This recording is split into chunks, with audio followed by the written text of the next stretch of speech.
జరుగుతుంది. సత్కారం జరిగేంత వరకు కర్తవ్యం సాగుతూనే ఉండాలి. ఎందుకంటే ఆ ఆంధ్రసాగు వారికి ముందుకు వెళ్ళాలని ఆశిస్తున్నాం. అలాగే షరాబు సార సత్కారం చేశారు, ఈ కర్తవ్యాలు అందించారు.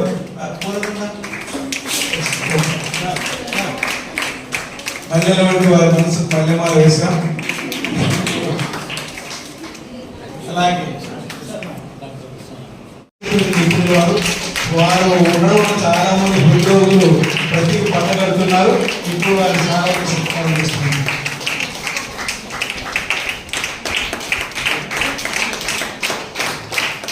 అందరి హృదయాలు ఆనందాన్ని ఈ క్షణాన్ని మనం మళ్ళీ గుర్తు చేసుకోవడం కోసం మన కెమెరామెన్లు చక్కటి పురుషులలో వాటిని ఇంకా ఈ సుందరమైనటువంటి దృశ్యాన్ని చిత్రీకరిస్తున్నారు. నిజంగా చెప్పాలంటే ఫోటో అనేది స్మరణ, జ్ఞాపకానికి మెమోరీ తోటం కదా, ఆ మెమోరీ అంటే ఫోటోని. ఆ ఫోటో తీస్తున్నారు, మేమందరం ఆ ఫోటోలో ఉంటున్నాం.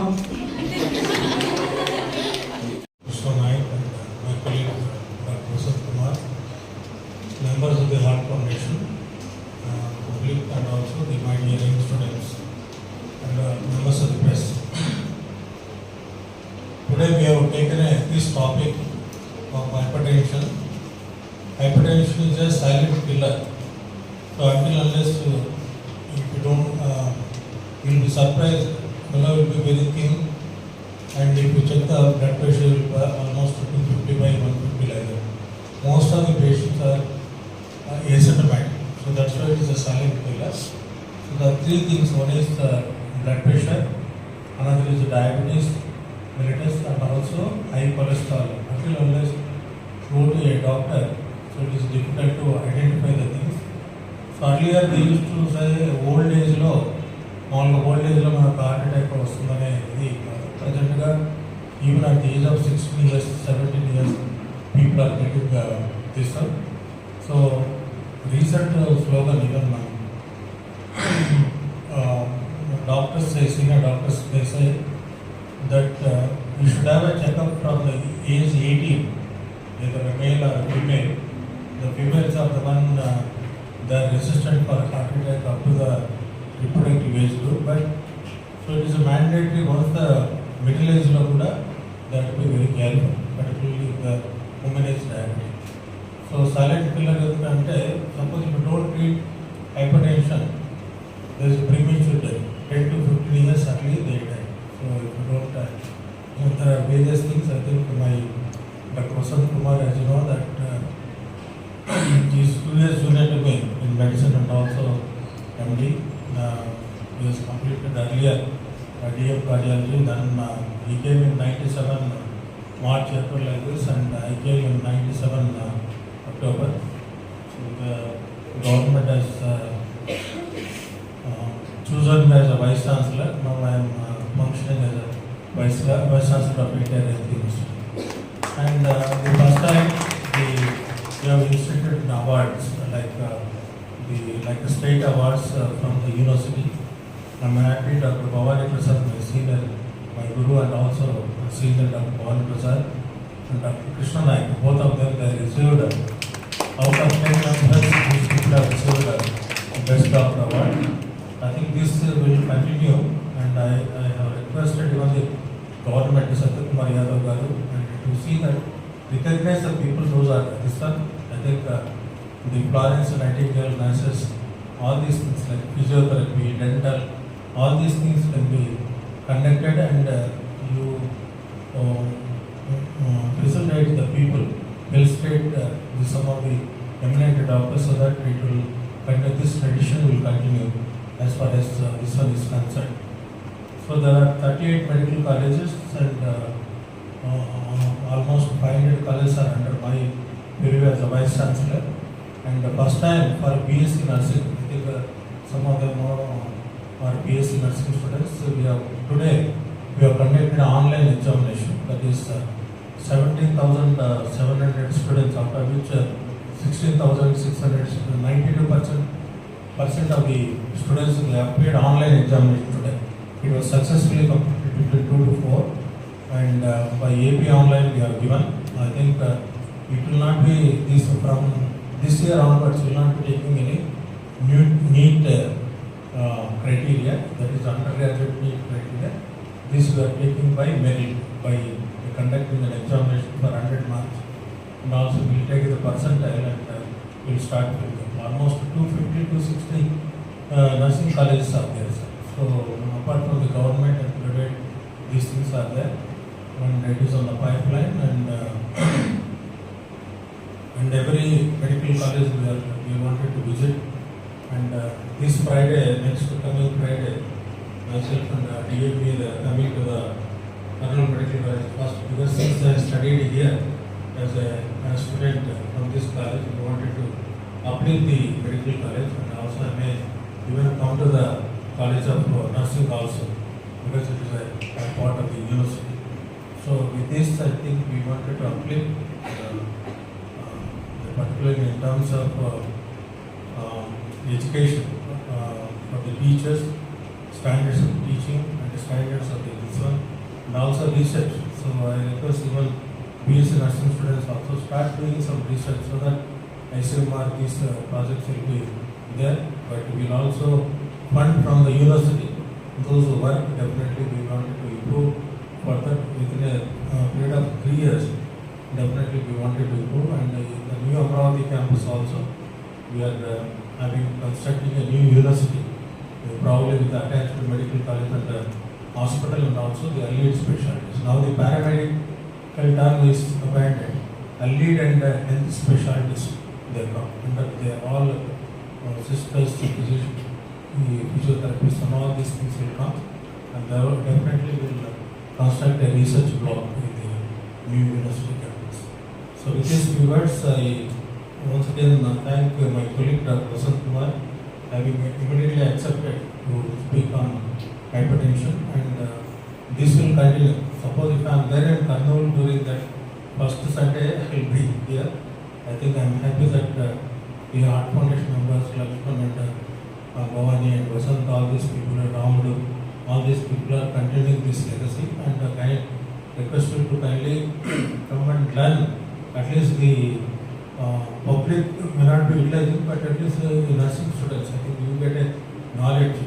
And on September 28th, that is last Sunday, we will be celebrating World Heart Day.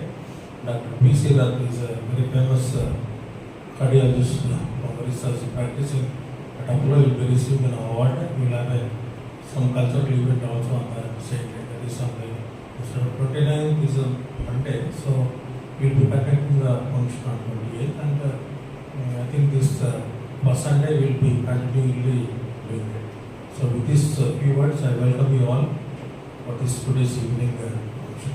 So I request Sri Kalpur Chandrasekhar heart foundation కు సందర్శించిన డాక్టర్ చంద్రశేఖర్ గారికి,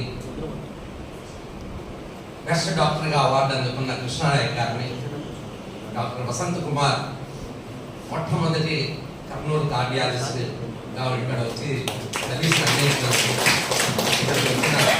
పట్టణ పుర సంస్థలు టీటీటీ నారాయణ అందరికీ నా నమస్సుమాంజలి. ఈ హైపర్ టెన్షన్ అనేది దాని గురించి అంత చెప్పాడు చంద్రశేఖర్. నేను అప్పుడు చెప్తుంటాను, సార్ మీరు ఒక్క వాక్యంలో చెప్పాలంటే ఒక్క పదంలోనే చెప్తాను అంటుంటాను. ఎవరు హైపర్ టెన్షన్ అంటే టెర్రరిస్ట్. వాడు ఎక్కడ చెట్టులో ఉంటాడో, ఎక్కడ గుండెల్లో ఉంటాడో కాల్చి చనిపోయిన తర్వాతనే మనకు అనుకుంటాం. అదేవిధంగా ఒకసారి సాయి ప్రసాద్ గారి ఇక్కడ కలెక్టర్గా ఉన్నప్పుడు ఒకసారి ఒక క్లర్క్ ఆయన దగ్గరకు వచ్చి సైన్ చేసి అట్లా తీసుకొని అట్లా 4 అడుగులు వేసాడు కదా, కొలాప్స్ అయ్యాడు. కొలాప్స్ అయితేనే వెంటనే అన్కాన్షియస్ స్టేట్లోకి వెళ్ళాడు. ఒక్క నిమిషంలోనే వెంటనే ఫోన్ చేశాడు. పవన్ ప్రసాద్ ఇట్లా మా క్లర్క్ చాలా మంచివాడు, very calm and cool man, ఏమి ఉన్నట్టు కొలాప్స్ అయిపోయినాడు, ఇక్కడ నువ్వు క్యాజువాలిటీలో ఉండి రెడీగా నేను రిసీవ్ చేసేసుకో, నేను అంబులెన్స్ పెట్టి ఇక్కడ పంపిస్తున్నాను అన్న. అప్పుడు వచ్చాడు. నన్ను అమ్మాయి ఎగ్జామ్ చేశాను. అది చూస్తుంటేనే అప్పుడే మ్యాసివ్ సెరిబ్రల్ హెమరేజ్ ఉంది. నా పక్కనే సిటీ స్కాన్ మిషన్లోకి 1 నిమిషంలో తీసుకుని పోయి ఇక్కడంటే అది అప్పుడే టక్కుమని. So massive cerebral haemorrhage. నేను చెప్పాను సార్ వెంటనే, నేను సార్ మీ క్లర్క్ ఇంకా అందరూ 10 మినిట్స్లో చనిపోతాను సార్. ఎంతవరకు సార్ అని చెప్తున్నాం అన్నాడు. మీరు రావాలని చెప్తున్నాను సార్ అన్నాడు. బై ద టైం నేను ఇంకా సిటీ స్కాన్ నుంచి బయట తీసేలోపల పేషెంట్ చనిపోయినాడు. సార్ వస్తేనే చూశాడు డెడ్ బాడీ. అంటే ఈ సీన్ ఎంత హృదయ విదారకంగా ఉంటుందో మనము లెక్క వేసుకోవచ్చు. ఎవరికన్నా కానీ మీకు హైపర్ టెన్షన్ ఉందంటే నాకేం సార్ ఎప్పుడు కూల్గానే ఉంటారు, నాకెందుకు వస్తుంది సార్ హైపర్ టెన్షన్ అని అంటుంటారు. ఊరు లేదు, ఏ హార్ట్ లేదు, ఇది ఏమీ లేదు. బీపీ చెక్ చేసుకుంటే తెలుస్తాం, లేకపోతే లేదు. అంతేకాని మేము ఉన్నా కానీ కూడా ఏం కాదు సార్, ఏమైతే సార్ నేను ఇంత బాగున్నాను నువ్వు అంటే చెప్తున్నావు, నిజమో అబద్ధమో ఏమో డాక్టర్లు అంటేనే మాకు నమ్మకం లేదు. ఏమి మళ్ళీ రాపోయా, మళ్ళీ కావాలంటే చూసుకోబట్టే రాడు అంటే ఆ విధంగా ఉంటుంది. అదేవిధంగా ఈ భారతదేశానికి కూడా జూలై 4వ తేదీ 1902వ సంవత్సరంలో అత్యంత ప్రమాదకరమైన సంఘటన జరిగింది. 1902 అంటే 2 రోజుల క్రితం జూలై 4వ తేదీను భారతదేశానికే యువ కిషోరంగా ఉన్న స్వామి వివేకానందుడు సెరిబ్రల్ హెమరేజ్తో చనిపోయాడు.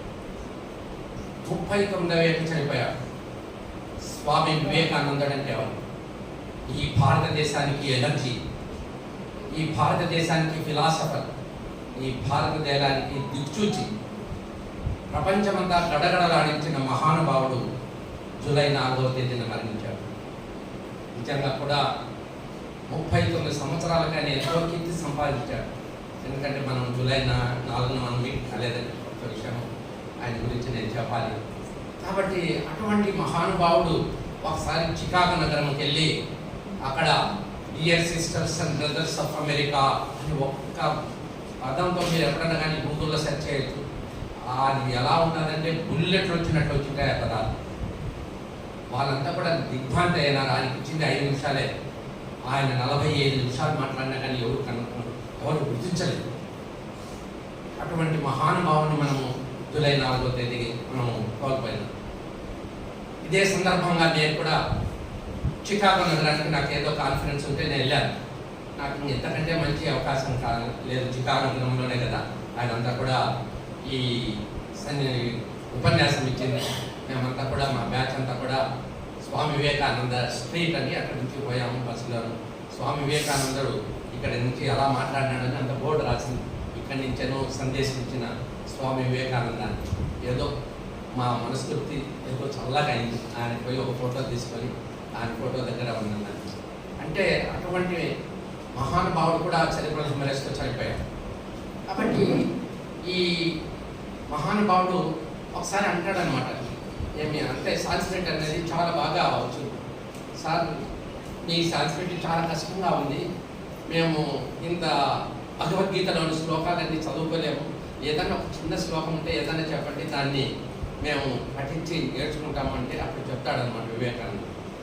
క్లైభ్యం ఆస్మగమహాపార్థ తల్యయుక్త ప్రద్యతే క్షుద్రం హృదయ దౌర్బల్యం తక్తోస్తిస్త పరంతప.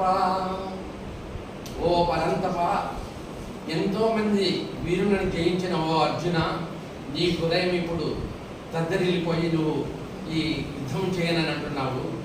నువ్వు బలవంతుడవు, నువ్వు ఉత్తర గోగ్రహంలోనే సకల పాండవుల వీరులందరినీ కూడా ఓడించిన వాడు. ఈరోజు నువ్వు దిగులుగా ఇప్పుడు ఈ కురుక్షేత్ర సంఘంలో కూడబడిపోతున్నావు, ఇంతకంటే ఏమీ లేదు, కాబట్టి నువ్వు గెలవాలి అని అంటాడు. అంటే అదే సందర్భంలోనే మీరు కూడా ఎవరైనా భగవద్గీత చూడటం చిన్న స్టోరీ ఉంది, చిన్న కథ. అక్కడ ఒక పెద్ద దేశమరాజు చిన్న దేశమరాజు పైన దండెత్తుతాడు. ఆయనకి 10,000 సైన్యం ఉంది, ఈయనకి 1000 సైన్యమే ఉంది. ఇంకా నేను ఎక్కడ యుద్ధం చేస్తూ ఆయనతో కాదు సరెండర్ అవుతామని అనుకుంటే అక్కడ ఉన్న ఇంకొకరు చెప్తారు, ఎందుకయ్యా సరెండర్ అవుతావు, మన రిటైర్డ్ కమాండర్ ఉన్నాడు కదా ఆయన దగ్గరికి పోదామా, ఆయన సలహా ఇస్తాడు అని అంటాడు. ఆ కమాండరు ఏమి పూజ చేసుకుంటూ ఉంటాడు జగన్మాత. పూజ చేసుకుంటుంటే ఇట్లా వచ్చాము, మాకు సలహా కావాలా, మేము ఓడిపోయి అంగీకరించాలా లేకపోతే ఏం చేయాలా నీతో అని అంటే ఆయన అంటాడు, ఏం అవసరం లేదు, ఆ జగన్మాత ఎలా చెప్తే అలా ఉంటాము, మనము ఒక కాయ నేను ఎడ్డాట వేసినట్టు దాన్ని ఆయన చేస్తాను, అది బొమ్మ పడితే మీరు గెలుస్తారు, వరుస పెడితే ఓడిపోతారు అని చెప్తాడు. సరే వేయండి అని అంటాడు. వేస్తాడు, బొమ్మ పడుతుంది. ఇంకా వీళ్ళకి ఆ ఉత్సాహము ఎంత ఉత్సాహం అంటే ఇంకా మనం గెలుస్తున్నాము అనేది ఇంకా దానికి తిరుగులేదు. సరే పోతారు, యుద్ధం చేస్తారు, గెలుస్తారు. గెలిచిన తర్వాత మళ్ళా ఊరేగింపుగా వచ్చి మళ్ళీ కమాండర్ దగ్గరికి వచ్చి అడుగుతారు, ఏమి నువ్వు ఇచ్చిన దాంతో మాకు మేము గెలిచాము అని. అప్పుడు ఆ కమాండర్ చూపిస్తాడు, ఇదిగో నేను వేసిన ఈ కాయను, దీనికి 2 వైపులా బొమ్మే ఉంది, దీనికి 2 వైపులా బొమ్మే ఉంది. ఇదే చూసింటారు మీరు ఎవరైనా. షోలే అనే సినిమాలో ఏమి ధర్మేంద్ర, అమితాబ్ బచ్చన్ వాళ్ళిద్దరూ ఎవరో ఒకరు చనిపోవాలి. ఎవరు చనిపోవాలని టాస్ వేస్తాడు అమితాబ్ బచ్చన్. టాస్ వేస్తేనే అందులో బొమ్మ పడితే ఆయన వెళ్ళిపోవాలి ధర్మేంద్ర. సో అది ధర్మేంద్ర వెళ్ళిపోతాడు, అమితాబ్ బచ్చన్ ఉంటాడు, చనిపోతాడు. తర్వాత కాయని చూస్తాడు ధర్మేంద్ర, 2 వైపులా బొమ్మే ఉంటుంది. అంటే ఇది భగవద్గీతలో నుంచి వచ్చిందే కానీ ఆ సినిమా వాళ్ళు ఉపయోగించుకున్నారు. కాబట్టి నేను అనేది ఏంటంటే మనం ఎప్పుడైనా కానీ కూడా ఈ ధైర్యము, ఈ మనసులో ఇటువంటి క్షుద్రమైన భావాలు లేకుండా పోతేను ఏ విధమైన జయాలైనా మనం సాధించవచ్చు. కాబట్టి మీరందరూ కూడా ఈ జయాలని మనము ఆలోచించకుండా మీరు ముఖ్యంగా ఆడపిల్లలు, ఎందుకంటే నర్సింగ్ కాలేజీని డాక్టర్ చంద్రశేఖర్ డెఫినెట్గా మిమ్మల్ని అందరినీ బాగా చల్లగా చూసుకుంటాడు. మీ అందరికీ కూడా మంచి అవకాశాలు ఇస్తాడు. నిజంగా కూడా మా రిలేటివ్స్ ఉన్నారు, ఇప్పుడు బాంబేలో ఉన్నారు. వాళ్ళు అక్కడ జర్మనీకి పోతున్నారు, నర్సెస్ 4 అక్కడ కొద్దిగా జర్మనీ భాష నేర్చుకుంటున్నారు. వాళ్ళకి ఒక్కొక్కరికి 1,50,000 ఆల్రెడీ కాంట్రాక్ట్ అయిపోయింది. ఒక 15 days నర్సెస్కి అక్కడ జర్మన్ భాషలో బోధన నేర్పిస్తున్నారు ఫ్రీగా, ఫుడ్ పెట్టి. సో తర్వాత వెళ్ళిపోతున్నారు. అంటే మంచి అవకాశాలు ఉన్నాయి. సో నర్సింగ్ కాలేజీలకి ఇన్ని మెడికల్ కాలేజీలు వస్తున్నాయి, కానీ మీలో ఆ క్వాలిటీ ఉండాలి. ఎందుకంటే విద్యాశాఖకి పోతున్నప్పుడు మనం ఏది ట్రైనింగ్ లేకోకుండా, మన దగ్గర స్కిల్ లేకోకుండా ఉంటే మనం చాలా కష్టపడతాం. కాబట్టి నేను అనేది ఏంటంటే మీరు కూడా ఈ స్కిల్ అనేది నేర్చుకొని మీరు భవిష్యత్తుకు బాటలు వేస్తారని ఈ హార్ట్ ఫౌండేషన్ గారికి మేము, రెండోది చంద్రశేఖర్ గారికి చెప్తున్నాము. మేము ఇక్కడ ఆయన లేకపోయినా కానీ ఈ కార్యక్రమాన్ని నిర్విఘ్నంగా నిరాఘాటంగా జరుగుతామని ఈ సభముఖంగా మీ అందరికీ తెలియజేస్తున్నాము. ఎందుకంటే చంద్రశేఖర్ ఉండే అక్కడప్పుడు ఆర్గనైజేషన్ అవుతుందో లేదో, ఎందుకంటే ఫస్ట్ సండే వస్తేనే వీళ్ళు ఏం చేస్తున్నారనో, మేము తప్పకుండా అందరూ ఇదే ప్రోగ్రామ్ను ముందుకు తీసుకెళ్తామని, నువ్వు చూసిన బాటను మేమందరూ కూడా నడిచి నీకు ఒక మంచి పేరు ప్రఖ్యాతులు తెస్తామని సభాముఖంగా తెలియజేస్తూ ఇంతటితో విరమిస్తున్నాను. మీరు ఎంతమంది బీపీ చూపించుకున్నారు? మీలో బీపీ ఫస్ట్ టైం ఎంతమంది చూపించుకున్నారు? వాడు చూపించుకోలేదా? చూపించుకుంటారు కదా. మీరు మామూలుగా మాకైతే MBBSలో ఫిజియాలజీ క్లాస్లో హైపర్ టెన్షన్ ఉన్నప్పుడు first time you check your other friends, అంటే ఇంకొక పక్కన ఉన్న అమ్మాయి ఫ్రెండ్ ఎవరో ఒకరితో మీరు బీపీ చెక్ చేసుకుంటారు. That is the first time. 80 మంది ఉంటే ఈ వయసులో అక్కడ తక్కువగా ఉంటుంది బీపీ. కానీ ఇప్పుడున్న పరిస్థితుల్లో హైపర్ టెన్షన్, అంటే టెన్షన్తో వచ్చే జబ్బు అని గుర్తుపెట్టుకోండి. Hyper tension.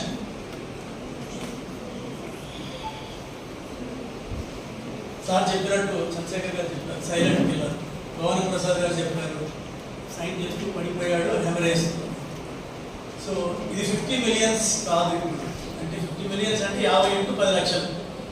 కొన్ని కోట్ల మంది రోగులు ఈ బీపీతో బాధపడుతున్నారు. 1 in 4, actually now it is 1 in 3. And most of you ఈ బీపీ అన్నది మనకు తెల్లటిలాగా ఊబకాయం లాగా బయటికి కనపడుతుంది. షుగర్, బీపీ, కొలెస్ట్రాల్ సార్ చెప్పినట్టు మనం చెక్ చేస్తే బయటపడదు. సార్ అన్నారు కదా, నేను చాలా స్వామిని నాకు ఎందుకు బీపీ వస్తుందండి. మునులకు వస్తుంది, గుండాలకు వస్తుంది, ఎవరికైనా వచ్చే జబ్బు. నేను ఒక రకంగా ఈ జబ్బులు ఏమంటానంటే కమ్యూనిస్టు జబ్బులు అంటాను. కమ్యూనిస్టు జబ్బులు ఏంటంటే బీద, ధనిక, కులము, మతము, రేసు ఇవన్నీ ఏమీ ఉండవు. వాళ్ళ సిద్ధాంతం. అట్లాగే ఈ జబ్బులు కూడా కమ్యూనిస్టు జబ్బులు అందరికీ వస్తాయి. ఒకరికి ముందు వస్తాయి, ఒకరికి తర్వాత వస్తాయి. హార్ట్ గురించి మీరు విని ఉంటారు. మన పిడికిలంత ఉంటుంది. మీ గుండె ఎంత ఉంటుందంటే మన పిడికిలంత. యూజువల్గా 99% ఎడమ వైపు ఉంటుంది.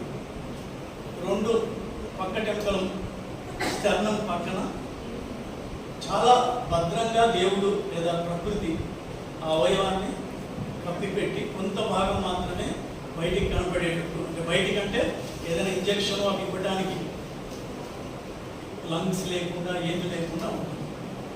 ఈ గుండె పని ఏంటయ్యా అంటే శరీరం మొత్తానికి కావాల్సిన రక్తాన్ని పంపింగ్తో పంప్ చేస్తుంది, పంప్ మెషిన్ లాగా. సో ఈ విధంగా మన శరీరంలో రక్త ప్రసరణ ఈ రక్తనాళాల ద్వారా ప్రవహిస్తుంది. ఈ రక్తనాళాలు మీరు రోడ్డు మీద అన్ని ఒకదాని వెంట ఒకటి పెడితే ఎన్ని కిలోమీటర్లు వస్తుంది చెప్పగలరా ఎవరైనా? ఒక రక్తనాళం మన శరీరంలో ఉన్న రక్తనాళాన్ని రోడ్డు మీద పరుచుకుంటూ ఒక పైప్ లాగా తగిలిస్తూ పోతే 90,000 కిలోమీటర్లు. సో ఇంత రక్తనాళాలు, సన్నటి రక్తనాళం నుంచి పెద్ద రక్తనాళాల్లో బ్లడ్ పంప్ చేసే నిరంతర శ్రామికుడు 14-13 రోజుల వయస్సులో గుండె కొట్టుకోవడం ప్రారంభిస్తుంది గర్భంలో. అప్పుడు మనం ఆ శిశువుకు జీవం ఉంది అని గుర్తించి హార్ట్ బీట్ ఉంటేనే మనము ప్రెగ్నెన్సీ కంటిన్యూ చేయడం ఇవన్నీ చేస్తూ ఉంటాం.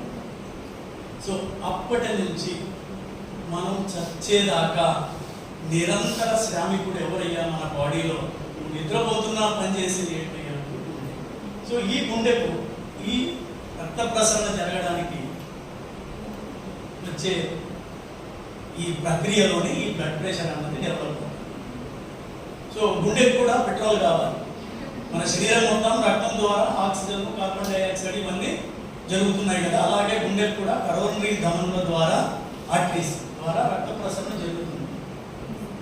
సో ఈ బ్లడ్ ప్రెషర్ అనేది ఎప్పుడు వస్తుంది? ఈ పంప్ చేసినప్పుడు ఆ రక్తనాళాల మీద వచ్చే ప్రెషర్నే బ్లడ్ ప్రెషర్ అంటారు.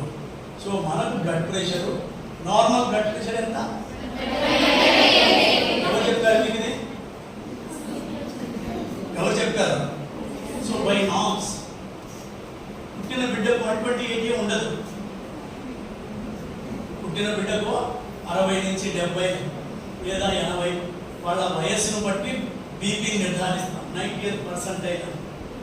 అట్లాగే 180 ఇయర్స్ అంటే 85 ఇయర్స్ ఉన్నాయి, ఆయనకి ఎంత బీపీ ఉండాలి? పాతకాలంలో మనం 100+80 అనేవాడు, 100+80. కానీ ఇప్పుడు ఏమంటున్నాము? ఎవరికైనా సరే 160 అంటే ఈ వయసుకు సంబంధించి 160 కంటే ఎక్కువ ఉంటే ఐసోలేటెడ్ సిస్టాలిక్ హైపర్టెన్షన్. సో అవి చుట్టూ ఈ బీపీలు 2 రకాలు. Is blood pressure bad? No, it is essential. నీకు సర్క్యులేషన్లో ఎట్లా పోతుంది ఈ రక్తం అంతా? ఇక్కడ నుంచి 80,000 కిలోమీటర్ల ప్రయాణం చేయాలి. ఈ రక్త కణాలు ఎలా చేస్తాయి అంటే ఈ ప్రెషర్ ద్వారా వచ్చే ఒత్తిడితో ఇవి ప్రయాణిస్తాయి. సో హార్ట్ ఏం చేస్తుంది? Lub dub, contraction, relaxation. Contraction సిస్టలీలో వచ్చే బ్లడ్ ప్రెషర్ సిస్టాలిక్. నేను జనరల్గా చెప్తున్నాను, దాంట్లో మెకానిక్స్ చాలా ఉంది. డయాస్టలీలో వచ్చేదాన్ని డయాస్టలిక్ బ్లడ్ ప్రెషర్. సో 120/80 మీరు చక్కగానే చెప్పారు, కానీ అందరికీ 120/80 ఉంటుందా? 120/80 లేనప్పుడు మనం ఏం చేస్తాం? సో అది ఎప్పుడు నార్మల్గా ఉంటుందా? ఇట్లా ఏమీ ఉండదు. ఇప్పుడు సంతోషంగా ఉన్నారు, ఆనందంలో ఉన్నారు, బీపీ పెరుగుతుంది. పొద్దున ఎగ్జామ్ ఉంది, ఓరల్స్ ఎగ్జామ్ అని ఉంటాయి, అంటే వాళ్ళు ఏం క్వశ్చన్ అడుగుతారో మనకు తెలియదు. సో ఆ క్వశ్చన్ల ముందు మన బీట్, హార్ట్ బీట్, బీపీ 200 దాకా ఆల్మోస్ట్ వెళ్తాయి కొద్దిమందికి. చాలా కొద్దిమందికే బీటింగ్, బీటు 2 కరెక్ట్గా ఉంటాయి. సో ఈ సిచ్యువేషన్ బట్టి కూడా మనకు బ్లడ్ ప్రెషర్ తేడా వస్తుంది. సో ఈ బ్లడ్ ప్రెషర్ పెరగడం ప్రారంభిస్తే దాన్ని బ్లడ్ ప్రెషర్ ఉంటుంది. ఈ బ్లడ్ ప్రెషర్ మంచిదా అంటే హై బ్లడ్ ప్రెషర్, అది చెడ్డది. ఇప్పుడు మనం హై ప్రెషర్ అంటాము. How do you check it? ఇది బ్లడ్ ప్రెషర్ చెక్ చేసే విధానం. యూజువల్గా ఫస్ట్ టైం మీరు బ్లడ్ ప్రెషర్ చెక్ చేస్తున్నప్పుడు 2 చేతులు, చిన్నపిల్లలు ఉంటే వాళ్ళకు ఒక కాలు, కనీసం 3 లిమ్స్, ఈ లిమ్స్లో 3 లిమ్స్లో బ్లడ్ ప్రెషర్ చెక్ చేయాలి. లెఫ్ట్ అండ్ రైట్లో ఏ దానికి ఎక్కువ బ్లడ్ ప్రెషర్ ఉంటుంది? యూజువల్గా చాలా మందికి రైట్ లెఫ్ట్లో ఏదో ఒక లిమ్లో బ్లడ్ ప్రెషర్ ఉంటుంది. యూజువల్గా రైట్ లిమ్లో బ్లడ్ ప్రెషర్ కాస్త ఎక్కువ ఉంటుంది, లెఫ్ట్లో తక్కువ ఉంటుంది. మీరు ఈ అయోటన్ నుంచి ఆరిజన్ చూస్తే రక్తనాళాలు రైట్ స్ట్రైట్గా ఉంటుంది, లెఫ్ట్ కొద్దిగా యాంగిల్లో ఉంటుంది. అందువల్ల సో ఏ చేతిలో బీపీ ఎక్కువ ఉంటే ఆ చేతిలో బీపీ చెక్ చేయాలి. నెక్స్ట్ టైం నుంచి మనం 3 బ్లడ్ ప్రెషర్లు రాసి ఏ చేతిలో లెఫ్ట్లో ఎక్కువ ఉంటే లెఫ్ట్ లేదా రైట్లో ఉంటే రైట్ చూసి నెక్స్ట్ టైం వచ్చినప్పుడు ఆ చేతిని రెగ్యులర్గా మనం బ్లడ్ ప్రెషర్ చెక్ చేయాలి.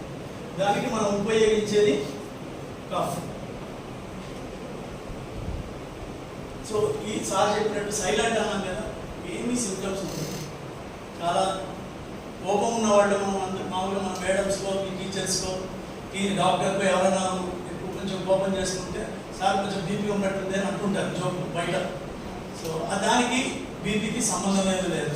చాలా సౌమ్యులకు మౌనులకు సరే వివేకానందులు లాంటి వారికే హై బీపీతో వచ్చిందంటే మామూలు జనాలకి ఎట్లుంటుందో ఆలోచించుకోండి. సో ఎవరికి బీపీ చెక్ చేయాలి?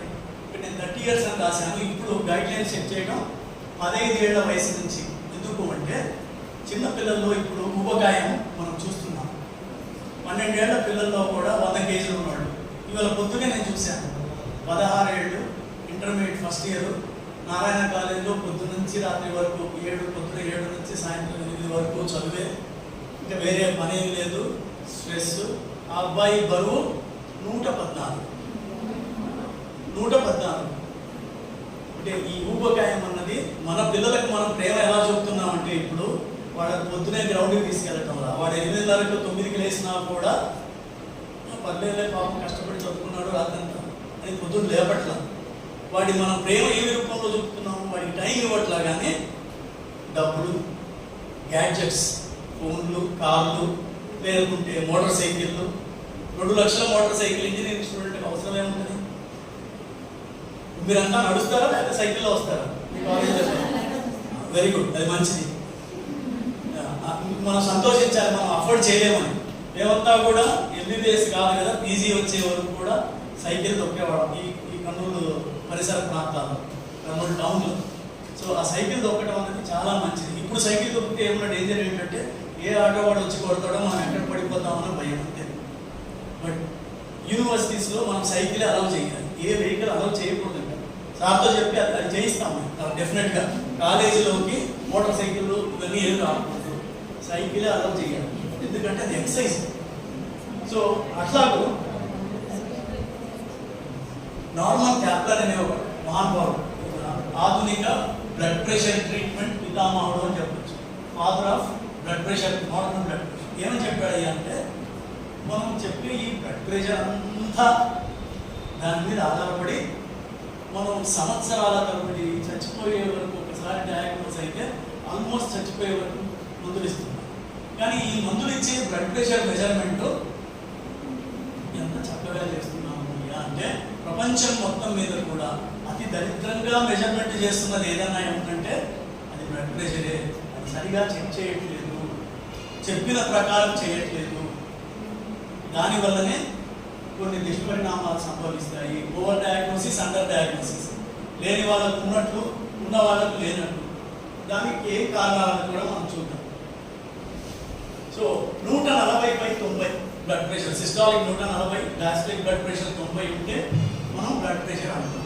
కాకపోతే 93కు ముందు, 1993కి ముందు ఈ బ్లడ్ ప్రెషర్కి ఎట్లా ఉండేది అయ్యా డెఫినేషన్ అంటే 160/90 ఉన్నా కూడా దాని బ్లడ్ ప్రెషర్ అనేవాడు కాదు, అది సరిపోతుంది. సెకండ్ వరల్డ్ వార్ హిస్టరీ ఎందుకు చెప్తున్నానంటే సార్ చెప్పినట్టు ఈ వివేకానందుని ఆ టైంలో ఉన్న చర్చిల్, రూజ్వెల్ట్, అంటే వీళ్ళు American, Russian and British president and prime ministers, వీళ్ళందరూ చచ్చిపోయింది ఏమిటో తెలుసా?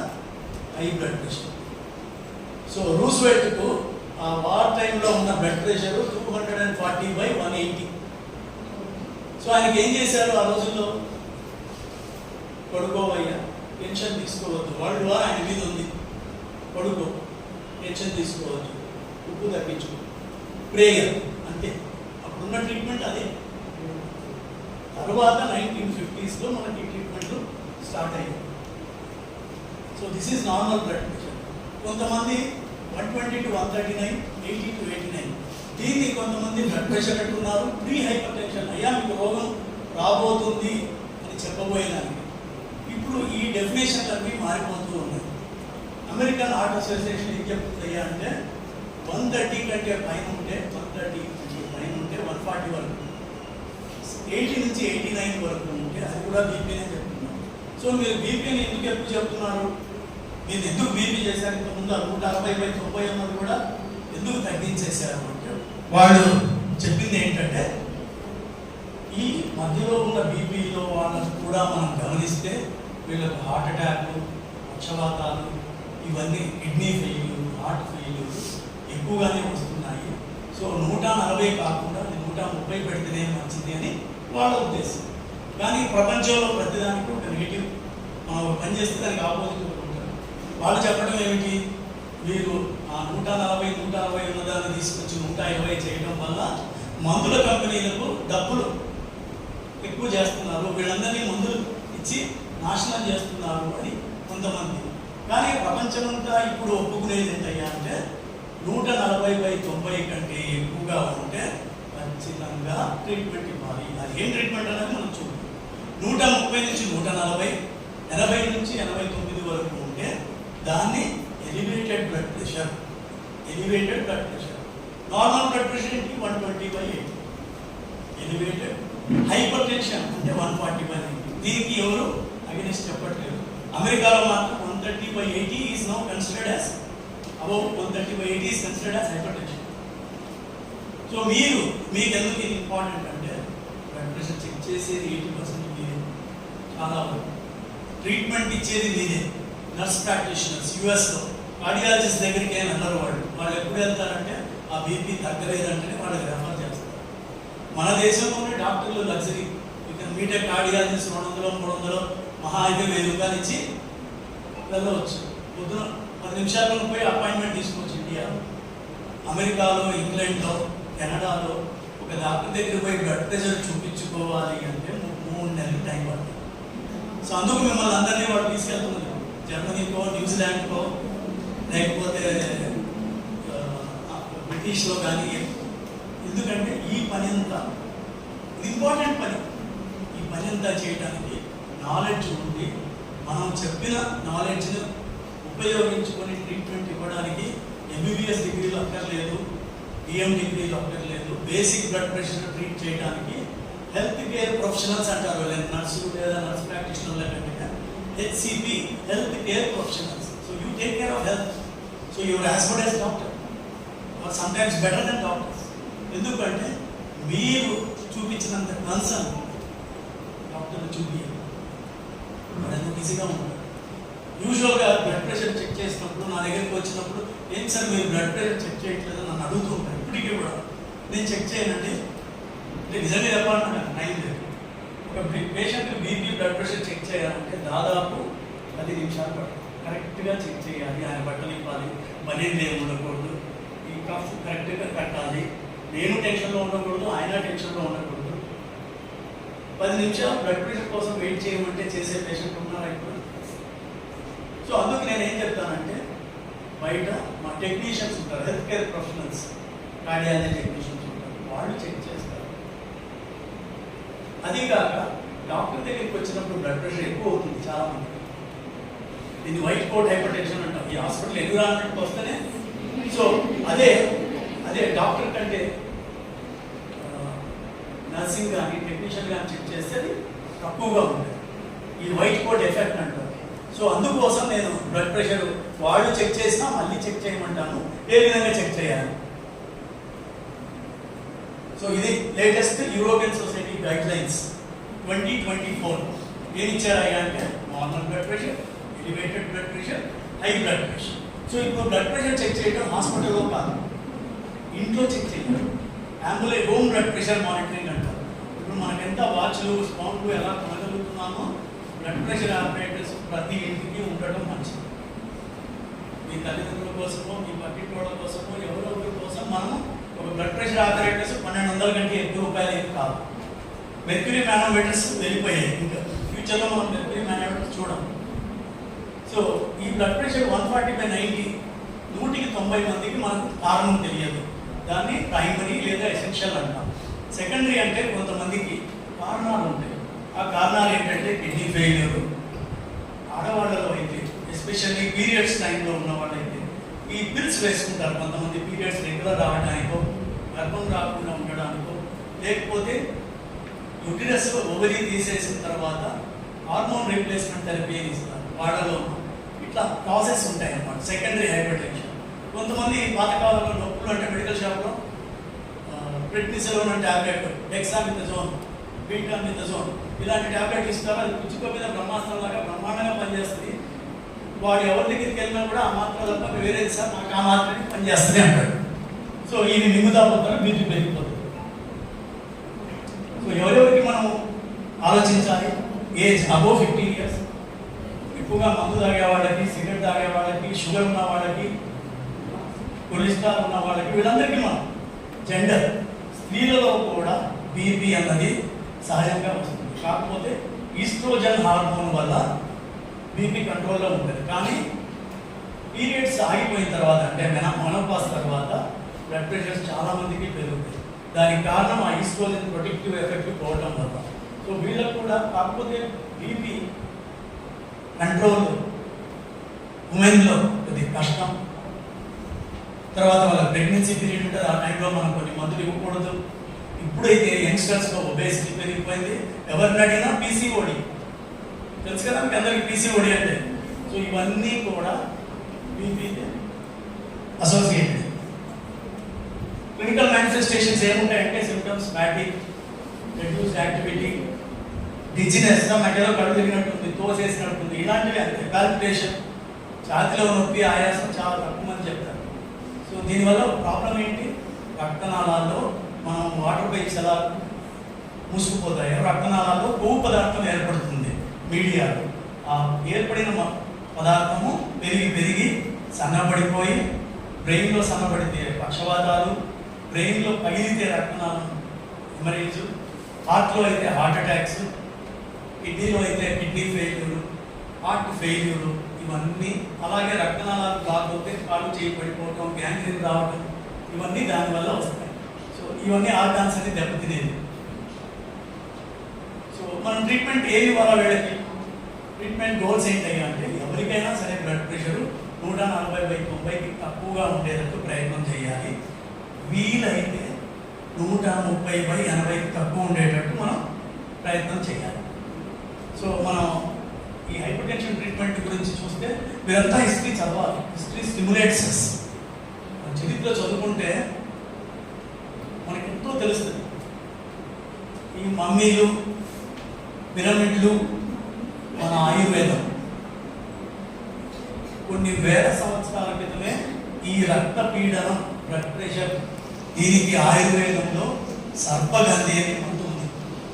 ఈ ప్రజలంతా ఇప్పుడు కనుక్కున్నారు 1950లో. ఇది మన ఆయుర్వేదంలో కొన్ని వేల సంవత్సరాల క్రితం ఈ సర్పగంధి అని, రావుల్ఫియా. ఇప్పుడు హోమియోపతి వాళ్ళు ఏం చెప్తారు? మేము డ్రాప్స్ ఇస్తాం, రావుల్ఫియా డ్రాప్స్. వాళ్ళు ఇచ్చేది అది మించి ఈ రావుల్ఫియా అన్న మందు మన వేదాల్లో ఎప్పటి నుంచో ఉంది, ఆయుర్వేదంలో ఎప్పటి నుంచో ఉంది. కాకపోతే ఇప్పుడు మనం ఎందుకు వాడటం లేదయ్యా అంటే అది మోతాదు నుంచి వాడితే వాళ్ళలో డిప్రెషన్, పిచ్చి, మతిమరుపు ఇలా ఎక్కువగా కనపడే సూసైడల్ టెండెన్సీస్ ఉన్నాయి. కాబట్టి ఆ మందులు ఇప్పుడు మన దేశంలో సరిగా దొరకడం కూడా లేదు. ఆఫ్రికాలో ఇప్పటికీ ఈ రావుల్ఫియా మందు వాడతారు, ఎందుకంటే అది చీపెస్ట్ మందు. సో అందువల్ల ఈ సర్పగంధి అనే మందు ఆయుర్వేదంలో ఉన్న మందుల్ని మనం వాడుకోలేకపోతున్నాం. మనకు నాలెడ్జ్ లేకపోవడం వల్ల, మన నాలెడ్జ్ కొన్ని కారణాల వల్ల వాడి కొన్ని కుటుంబాలనే ఉండిపోయింది. ఇప్పుడు మెడిసిన్ టీచ్ చేసినట్టు ఆయుర్వేదం టీచ్ చేసే వాళ్ళు చాలా తక్కువ మంది. సో ఆ న్యాచురల్ రిసోర్సెస్ మనం వాడుకోలేకపోతున్నాం. ఈ చైనా వాళ్ళు కూడా మెడిసిన్లో చాలా, ఇది అమెరికాలో అపరిచితుడు సినిమా చూసింటారు, వాడు శిక్ష వేస్తాడు, జలగలు వేసి దానికి ఏదో పేరు చెప్తాడు, నాకు గుర్తులేదు, అది చంపడానికి. సో బీపీ ఎక్కువ ఉన్న వాళ్ళకు, హార్ట్ ఫెయిల్యూర్ ఉన్న వాళ్ళకి జలగలు 4 కల్పించేవాడు. అవి ఏం చేసేది, ప్లాస్మా అంతా లాగేసేది, బ్లడ్ వాల్యూమ్ తగ్గేది, రక్తం కూడా తగ్గుతుంది, దాంతో బ్లడ్ ప్రెషర్, హార్ట్ ఫెయిల్యూర్ కూడా తగ్గేది. సో లీచ్ ట్రీట్మెంట్ అంటారు. ఇది చైనీస్ థెరపీ. సో ఈయన మనకు ఫస్ట్ టైం బ్లడ్ ప్రెషర్ కనుక్కుంది, స్టీఫెన్ హేల్. ఎట్లా కనుక్కున్నాడా అంటే గుర్రం గొంతులోకి ఒక ట్యూబ్ పెట్టి, గ్లాస్ ట్యూబ్. ఇవి ఫస్ట్ టైం బ్లడ్ ప్రెషర్ కనుక్కున్న మానిటర్స్. లివరాకి కొరాట్కోప్స్ అని నాకు వ్యక్తి, కొరాట్కో సౌండ్స్ అంటారు మీరు వాడేది. సో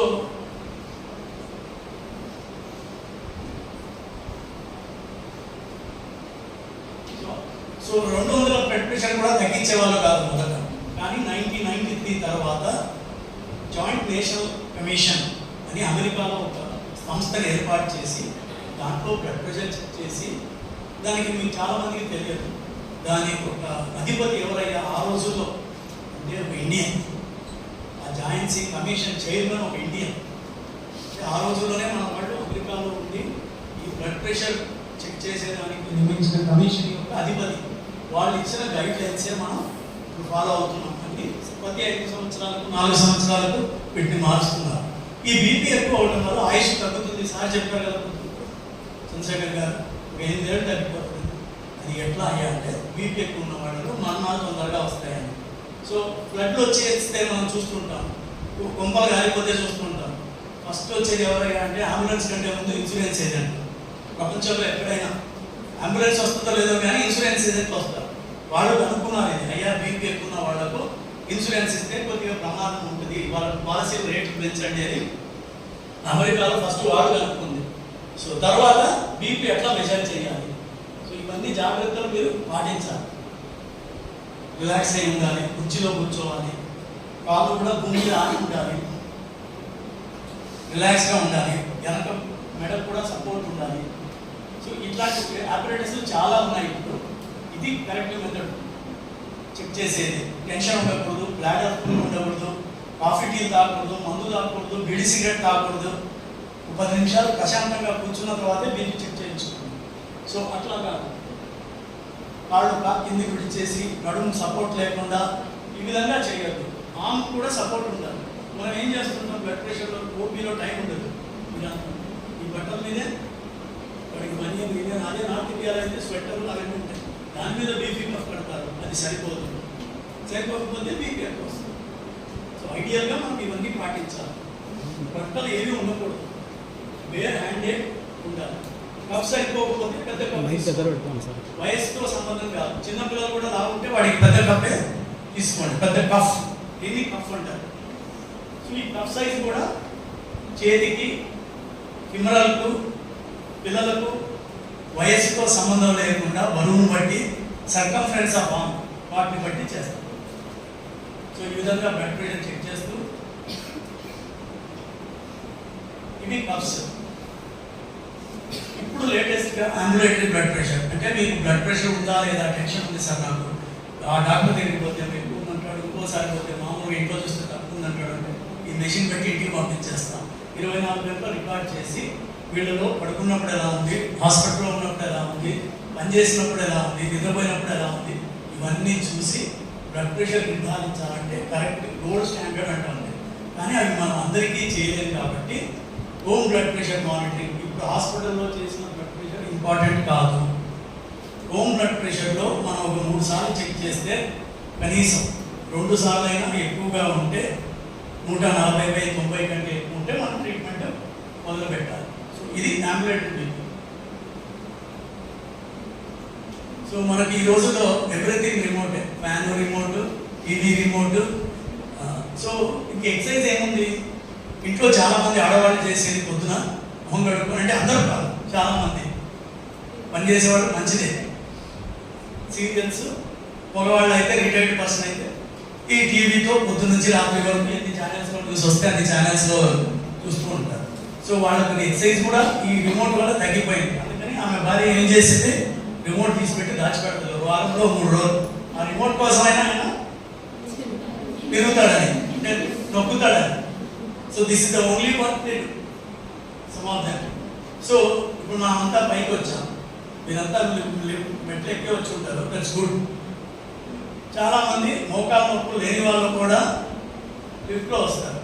4వ అంతస్తు వరకు మీరు లిఫ్ట్ రోజు మెట్లు ఎక్కితే మీరు ఎక్సర్సైజ్ ఆ రోజు కొంచెం చేసినట్టే, ఒక 5 నిమిషాలు ఎక్సర్సైజ్ చేసినట్టే.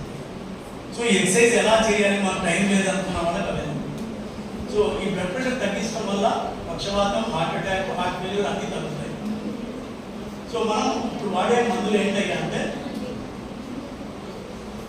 మీరంతా నేర్చుకోవాల్సింది, ఇప్పుడు యుక్త వయసులో ఉన్నారు కాబట్టి హ్యాబిట్స్. ఇప్పుడు స్మోకింగ్ చేయటం, అమ్మాయిలు కూడా డ్రింక్స్ చేయటం, అంటే బీరు తాగకపోతే అదేదో పాపం చేసినట్టుగా తాగడం అండి. తాగని మగపిల్లలు లేదు, తాగే ఆడపిల్లలు చాలా ఎక్కువయ్యారు. సో వాళ్ళంతా దాన్ని ఏమనుకున్నారంటే ఏదో అచీవ్మెంట్, నేను ఏదో అచీవ్ చేశాను. సాటర్డే పబ్కి వెళ్ళి బీరు తాగి 4 గంతులు వేస్తే, గంతులు వేయడం మంచిదే, డ్యాన్స్ ఈజ్ ఓకే, బట్ ఆడ పోయి తాగేది, డ్రగ్స్, వీటన్నిటి వల్ల బ్లడ్ ప్రెషర్లు, హార్ట్ అటాక్లు చిన్న వయసులోనే అమ్మాయిల్లో కూడా వస్తున్నాయి. సో ప్రతి ఒక్కరు ఏమనుకుంటారంటే ఆ వయసులో నేను తాగినా ఒక రోజులో మానేస్తాను, నాకేమీ రాదు, మగపిల్లలు కానీ ఆడపిల్లలు కానీ. బట్ ఆ ఒక్కొక్కసారి డేంజర్ అవుతుంది. మనకు దాని అడిక్షన్ ఉంటుందో లేదో పొటెన్షియల్ మనకు తెలియదు. తెలియకుండా ఈ వయసులో, ఎస్పెషల్ ఇంటర్మీడియట్ అయిపోయినట్టే ఏదో మెడిసిన్, ఇంజనీరింగ్ లేదా మీలాగా ఏదైనా ప్రొఫెషనల్ కోర్స్ వస్తే ఏం చేస్తారు, నేను ఏదో సాధించేశాను అనుకొని వీకెండ్ పబ్బుకి వెళ్ళడం. హైదరాబాద్లో అయితే, ఇంకా మన కర్నూలుకు ఆ దరిద్రం రాలేదు. మందు తాగడం, ఆ తాగిన తర్వాత రోడ్డు మీద కప్పుకుంటూ డంకన్ డ్రైవ్లో పట్టుబడటం, ఆడ కొట్లాడడం, పొద్దునే మీరు ఇన్స్టాగ్రామ్లో మీ పేర్లు, మీ ఫోటోలు అన్నీ చూసుకోవడం అదో ఫ్యాషన్ అయిపోయింది. సో ఈ అలవాటు ఎవరు, smoking, drinking, lack of exercise, రోజు ఒక 45 నిమిషాలు నడవడం నేర్చుకోండి. సో మనకున్న డ్రగ్స్ డయాబెటిక్స్ అంటే అవి ఒంటి ద్వారా, అంటే ఒంటికి ఎక్కువ వస్తుంది. ఇనిషియల్గా ఒంటికి ఎక్కువ వస్తుంది, ఆ తర్వాత అవి రక్తనాళాల మీద పెరిఫరల్ రెసిస్టెన్స్ అనేది తగ్గించి బ్లడ్ ప్రెషర్ తగ్గిస్తారు.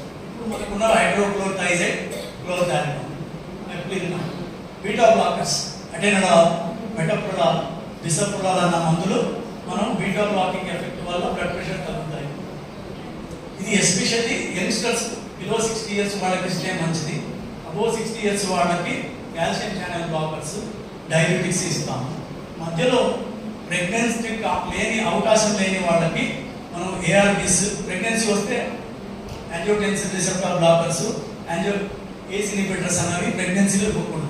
అందువల్ల ఆ వయసులో వాళ్ళకి ఈ మందులు పెట్టే ముందు మీరు ప్రతి ఒక్కరు, ఎస్పెషల్లీ నర్సింగ్ స్టాఫ్ అడగాలి, మీరు ఏ మందులు తీసుకుంటున్నారు, మీకు పీరియడ్స్ వస్తున్నాయా లేదా, పీరియడ్స్ ఏమైనా ఆగిపోయాయా, ప్రెగ్నెన్సీ ఏమైనా ఉందా.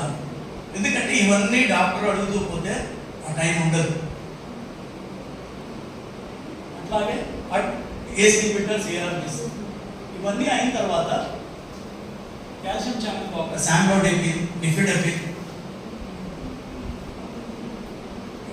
డెపిన్స్ అంటారు, ఇవి వాడటం వల్ల కూడా బీపీ తగ్గించుకోవచ్చు. ఇంకా తర్వాత మనం ముందుగా చేయాల్సింది, మందులు వాడే కంటే ముందుగా చేయాల్సింది ఫస్ట్ యాంగ్జైటీ తగ్గించుకోవడం, టెన్షన్ తగ్గించుకోవడం,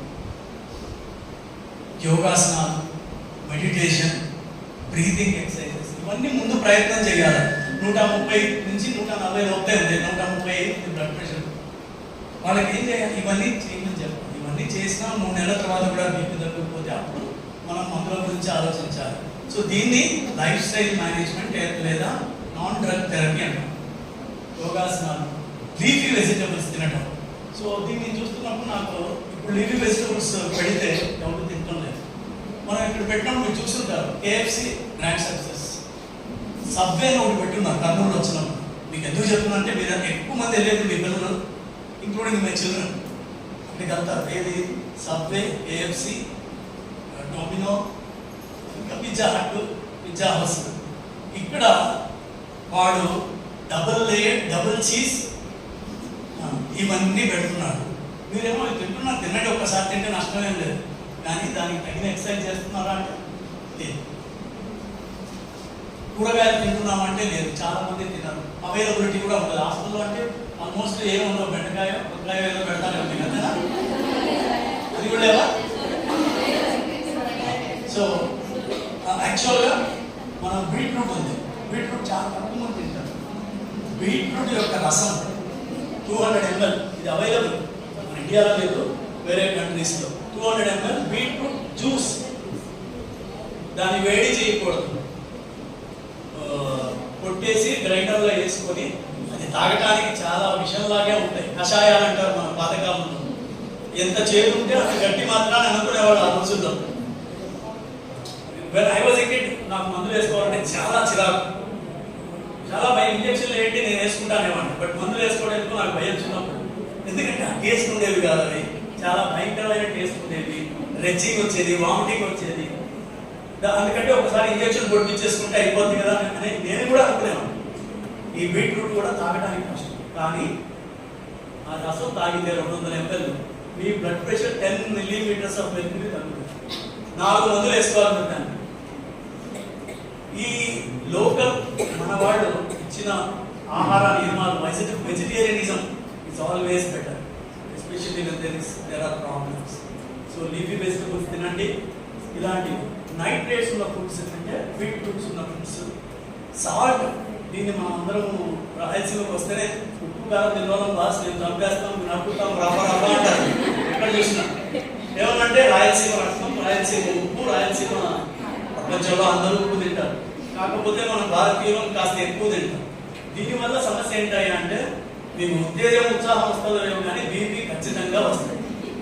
సో దీన్ని తగ్గించడం ఎట్లా అంటే, సాల్ట్ తగ్గించమంటే మీరు నమ్మరు, 80% ఫుడ్ తినరు, పెళ్ళాన్ని తింటుపోతారు. ఆ పెళ్ళాలేమో సారీ నాకు తినటం లేదు, ఏం చేయమంటారు, కూరగాయ వేసుకుంటున్నాడు, నేను ఉప్పు తినడం లేదని అన్నింటిలో అది కలుపుతాడు. కూరగాయ ఇంకా ఎక్కువ. సో ఇప్పుడు ఏం చెప్తున్నామంటే సాల్ట్ తగ్గించండి. 3 గ్రాముల సాల్ట్, సోడియం క్లోరైడ్. 3 గ్రాములు అంటే బంగారం అంతా నేను చెప్తాను ఆ లేడీస్కి. అమ్మ మీరు బంగారం కొంటుంటారు కదా, బంగారం 3 గ్రాముల బంగారాన్ని వాళ్ళ పొట్టంలో కట్టి ఇవ్వండి మీ ఆయనకు. పొద్దున మధ్యాహ్నం రాత్రి ఇదే, ఇది తినండి, అప్పుడు బీపీ తగ్గుతుందండి. చాలా తక్కువ మంది మనం చెప్పింది ఫాలో అవుతారు. ఇంట్లో అందరం ఇదే తింటున్నాం సార్ అంటారు. అందరూ తినేది ఆ BP patient, heart failure patient తింటే అది కాదు. So now what we're doing salt substitution. అంటే ఈ సాల్ట్కి బదులు సోడియం క్లోరైడ్ ఉన్న దాని బదులు పొటాషియం మాలిక్యూల్స్ ఉంటే అది కొంచెం తిన్నా రుచి కొద్దిగానే తేడా ఉంటుంది, ఎక్కువ ఉండదు. సో అది ఇవ్వండి. అది ఇవ్వడం వల్ల కూడా బీపీ బాగా తగ్గించవచ్చు. పక్షవాతాలు, ఇవి హార్ట్ అటాక్స్, హార్ట్ ఫెయిల్యూర్స్ తగ్గించవచ్చు.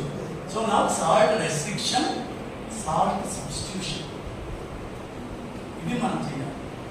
సో ఈ 2 రకాలు ఇప్పుడు నా ఈ salts are available. Himalayan salt అని దొరుకుతుంది, కేజీ 400 రూపాయలు రైతు సైంధవరం, లేదా రాక్ సాల్ట్ అని దొరుకుతుంది. దానికంటే కూడా టాటా లైట్, దాంట్లో పొటాషియం ఉంటుంది సోడియం బదులు.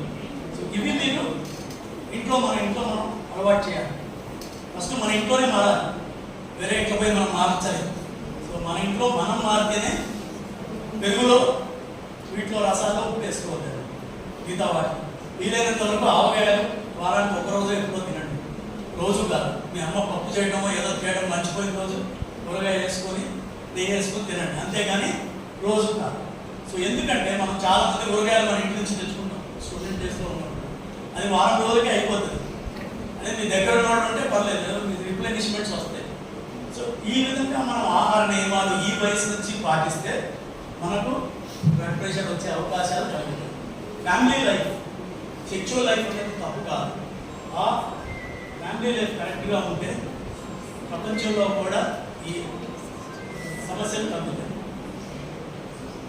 సో పెట్ యాడమ్స్ అని ఒక సినిమా ఉంటుంది, మీరంతా నెట్ఫ్లిక్స్ ఇవన్నీ బాగానే చూస్తుంటారు అనుకుంటున్నారు. ప్యాట్ యాడమ్స్ చూడండి ఒకసారి. అంటే డాక్టర్ ఎలా ఉంటారు అంటే డాక్టర్ జోకర్లా ఉండమని చెప్తాడు ఆ సినిమా, అంటే అంత క్లోజ్గా ఉండమని. అలా కాకపోయినా వాళ్ళ సమస్యను అర్థం చేసుకోండి.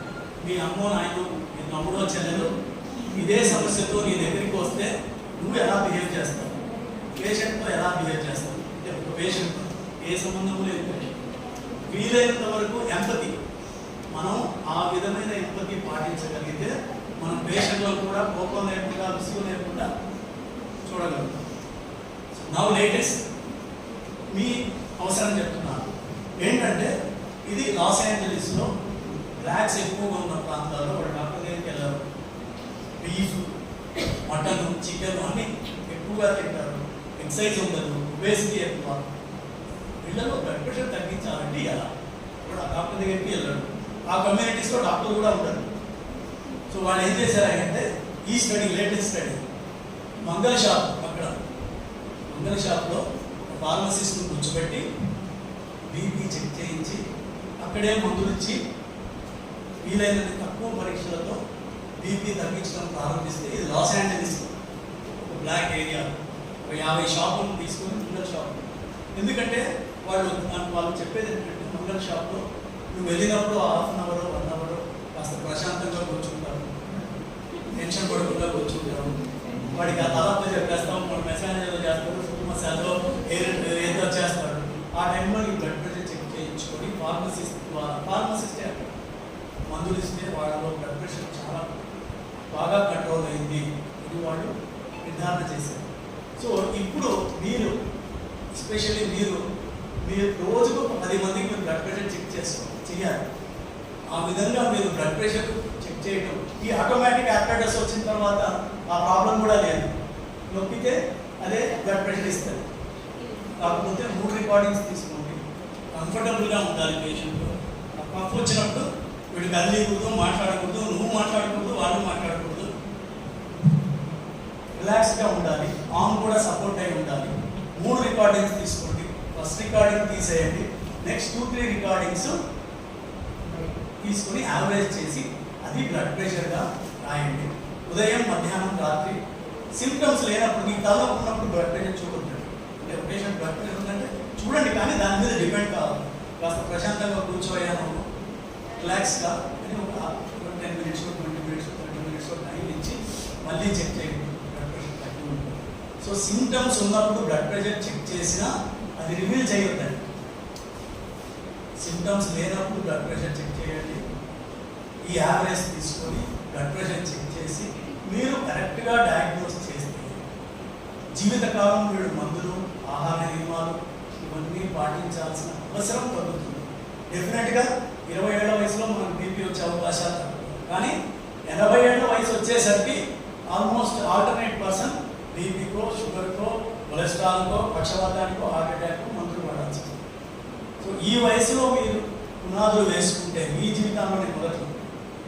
సో పెరుగులో ఉప్పు వేసుకోవద్దు. వారి నుంచి పెరుగు లేకపోతే మంచిగా ఉంటుంది, ఉప్పు వేసుకోవద్దు. ఇది అలవాటు చేసుకోండి. ఒకవేళ వేసుకోవాల్సి వచ్చింది, సోడియం బదులు పొటాషియం ఉన్నది తీసుకోండి. అదే పెద్ద ఖరీదేం కాదు. ఇవన్నీ ఎందుకంటే మనం పాటించి ఆ తర్వాతే మిగతా వాళ్ళని చెప్పాలి. Your role model. మనమే 100 కేజీలు ఉంటే నువ్వు బరువు దగ్గర ఇంకొకటికి ఎలా చెప్పగలం? సో ముందు మనం వీలైనంత వరకు, అందరూ చేయలేరు అని, వీలైనంత వరకు we should try to be role model. So ఈ విధంగా బ్లడ్ ప్రెషర్ చెక్ చేస్తే మనకు ప్రాబ్లం ఉండదు. మీరు కూడా you will be good doctors. Now you all know, I think మీరు multiple middle level health care workers మీకు జాబ్స్ ఇస్తున్నారు central government. The same thing will be there in anywhere in the world, because you will be treating blood pressure, sugar, heart failure and cholesterol. So ఈ 4 జబ్బులు మీరు బాగా చదవాలి. ఏ entrance పోయినా, ఏ ఇంటర్వ్యూకి పోయినా ఇవన్నీ అడుగుతారు. Not only nursing, you will B treating. ఇప్పుడు మొబైల్ ఫోన్ ద్వారానే బ్లడ్ ప్రెషర్ చెక్ చేయడం, వెయిట్ చెక్ చేయడం, హార్ట్ ఫెయిల్యూర్ ట్రీట్మెంట్ ఇవ్వడం ఇవన్నీ జరుగుతున్నాయి విదేశాల్లో. కరోనాలో ఇవన్నీ ఎక్కువగా చెక్ చేశారు. ఎందుకు? కరోనాలో టచ్ చేయడానికి భయపడ్డాం. సో ఇవన్నీ మీరు నేర్చుకుంటే, సెల్ ఫోన్లో ఇన్స్టాగ్రామ్ ఉపయోగించడం ఎంత ఇంపార్టెంటో, యాప్స్ కూడా ఉపయోగించడం అంతే important. All the best. Thank you.